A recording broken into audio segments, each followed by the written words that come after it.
যুক্তরাজ্যে অভিবাসন কমিয়ে আনার জন্য এরই মধ্যে বিগত সরকার কনজারভেটিভ সরকার আন্তর্জাতিক শিক্ষার্থীদের জন্য নিয়মকানুন কঠোর করেছিল।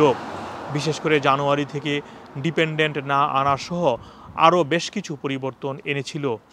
সেটিরই ধারাবাহিকতা অব্যাহত রাখতে চায় বর্তমান লেবার সরকার। এএফপিকে দেওয়া এক খবরে দেশটির বর্তমান সরকারের একজন উচ্চ পদস্থ কর্মকর্তা এএফপিকে এ তথ্য নিশ্চিত করেছেন।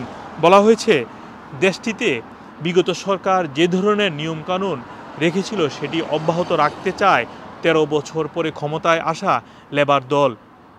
এবং এই কঠিন নিয়মকানুনের কারণে এরই মধ্যে ২০২৪ সালের প্রথম ৪ মাস যে পরিমাণ শিক্ষার্থী যুক্তরাজ্যে এর আগের বছর এসেছিল সেটি ৩০,০০০ কমে এসেছে।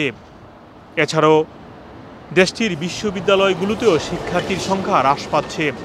১৪১টি বিশ্ববিদ্যালয় তাদের তথ্য বলছে ২০২৪ সালের প্রত্যেকটি বিশ্ববিদ্যালয়ে আন্তর্জাতিক শিক্ষার্থীদের সংখ্যা কমে এসেছে। এটি নিয়ে বিভিন্ন বিশ্ববিদ্যালয়ের ভাইস চ্যান্সেলররা দুঃখ প্রকাশ করেছেন। এছাড়াও বাংলাদেশ সহ বিশ্বের বিভিন্ন দেশ থেকে আসা শিক্ষার্থীদের একটি বড় অংশ যুক্তরাজ্যের অর্থনীতিতে গুরুত্বপূর্ণ ভূমিকা পালন করে। ২০২২-২৩ অর্থ বছরে ৫,০০০ কোটি পাউন্ড উপার্জিত হয়েছিল এ সমস্ত আন্তর্জাতিক শিক্ষার্থীদের কাছ থেকে।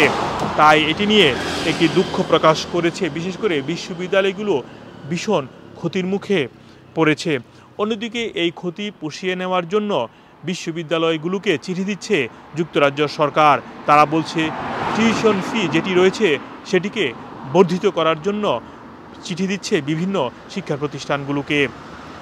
যারা যুক্তরাজ্যে পড়তে আসতে চান তাদের জন্য এটি একটি দুঃখের সংবাদ বলে অনেকেই মনে করছেন। মোহাম্মদ আব্দুল হান্নান, টুই নিউজ, যুক্তরাজ্য।